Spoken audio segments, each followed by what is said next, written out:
Sir कहिए गा कि इस वक्त भारत जो है वो इंटरनेशनली तन्हाई का शिकार है और अब भारत के अंदर से आवाज़ें उठ रही हैं। जो कांग्रेसी सियासतदान है पवन खेड़ा, वो कह रहे हैं कि मोदी सरकार बैनुल अक़वामी मुज़ाकरात और सिफारतकारी में मंजरनामे से मुकम्मल तौर पर गायब है। और अगर मैं उनके वज़ीर ख़ारजा की बात करूँ जयशंकर की, और वो सिफारती आदाब बिल्कुल भूल चुके हैं और जिस तरह के अल्फाज वो इस्तेमाल कर रहे हैं, जिससे पता चलता है कि भारत जो है वो परेशान है, बौखलाहट का शिकार है। क्या कहेंगे आप, क्या तबसरा करेंगे आप? बिस्मिल्लाहिर्रहमानिर्रहीम, बहुत बहुत शुक्रिया। देखिए, जयशंकर के मुतालिक तो क्या फायदा बात करने का। वो जिस खानदान से बिलोंग करता है उसके खानदान में कुछ होता रहा है, जिसकी वजह से फिर वो हर को अपने जैसा समझता है। तो जाहिर है वो अपने हिसाब में ही हर को सोचेगा। बहरहाल मेरे ख्याल है एक रकबे के लिहाज से एक बहुत बड़ा मुल्क एक इंतहाई मेरे ख्याल में कमतर सोच के मालिक हैं, और ये बात तो अब मेरे ख्याल में वाज़ेह हो गई है। भारत हमेशा से अपनी खारजा पॉलिसी के हवाले से बड़ा मशहूर था कि वो बड़ा एक एग्रेसिव खारजा पॉलिसी है, एक आज़ाद खारजा पॉलिसी है, अपने मफादात के अंदर है।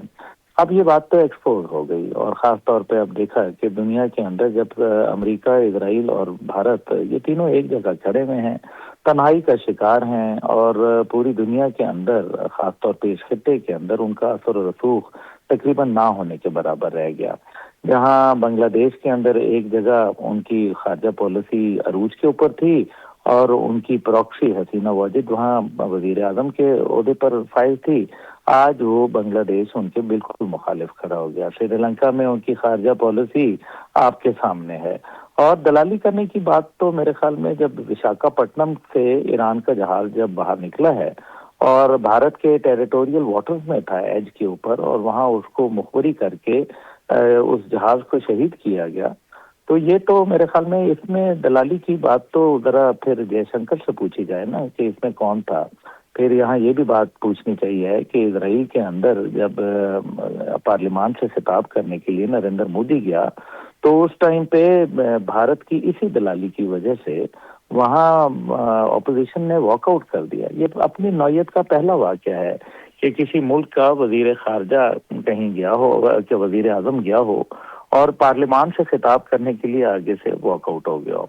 तो ये बहरहाल ये तो अपनी जगह। दूसरी जानिब आप देखें कि जिस तरह से ईरान से वो दूर हुए, ईरान ने उनकी खारजा पॉलिसी, ईरान के साथ तो देखिए ना, पाकिस्तान और जो ईरान के ताल्लुकात हैं ये तो 1947 ऑनवर्ड शुरू हुए, लेकिन भारत के जो इंडिया के ताल्लुकात हैं वो तो ईरान के साथ एक बड़े पुराने ताल्लुकात हैं।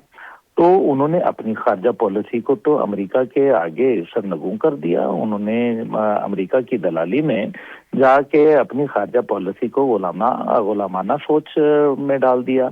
अब आप देख लीजिए, अरब दुनिया से उनके ताल्लुकात खराब हो चुके, चीन से इंडिया के ताल्लुकात खराब हैं, नेपाल, श्रीलंका, भूटान, इनसे इंडिया के ताल्लुकात खराब हैं। तो इंडिया तो किसी के साथ भी खैर सगाली के अंदर नहीं रहा, और जो रही सही कसर थी वो इन्होंने जब से एक्सपोर्ट ऑफ टेररिज्म शुरू किया, चाहे वो अमेरिका था, कनाडा, ऑस्ट्रेलिया, पाकिस्तान या फिर अफगानिस्तान के साथ दहशतगर्दी मिलके कर रहे हैं, ये बात तो मेरे ख्याल में अब बड़ी वाज़ेह हो चुकी है। और यही वजह है कि सोनिया गांधी को देख लें, राहुल गांधी को देख लें। अभी द एक्सप्रेस इंडिया के अंदर जो सोनिया गांधी ने कॉलम लिखा है, धज्जियां उड़ा के रखनी है उसने नरेंद्र मोदी और उसकी सरकार की, और पूरा भारत खुद सरापा एहतजाज है। वो कहते हैं कि जी हम तो गजा के हवाले से जो इंसानियत सोज मजालिम इजराइल ने ढाए हैं, तुम वहां जाके उसको एक आलमी दहशतगर्द को जाके गले मिल रहे हो, जबरदस्ती जपियां डाल रहे हो, और तुम ये कह रहे हो कि भारत माता है और इजराइल पिता है।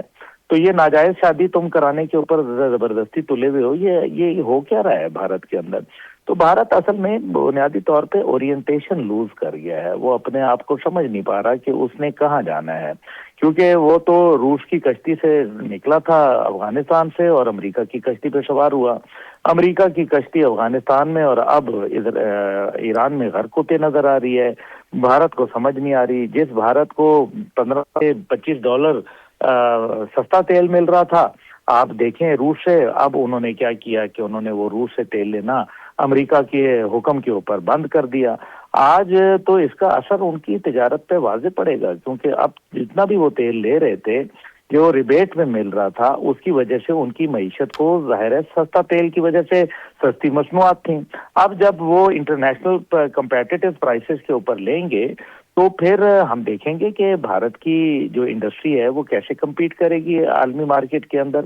تو یہ وہ تمام باتیں ہیں جو میرے خیال میں ایک out of share frustration and اپنی پالیسی کو ڈوبتے ہوئے اپنے بھارت کی خارجہ پالیسی کا جنازہ اٹھتے ہوئے دیکھنے کے بعد بیچارہ میرے خیال میں اپنا ذہنی توازن کھو بیٹھا ہے. اس کو ایک اچھے معالج کی ضرورت ہے. یہاں ہے راولپنڈی میں ایک بڑا اچھا دواخانہ, حافظ کا دواخانہ, اس کا علاج کروائیں, انشاءاللہ تعالیٰ پوری تسلی ملے گی انشاءاللہ, اور گارنٹی سے علاج ہوتا. میں کنسیشن بھی دلوا دوں گا انشاءاللہ.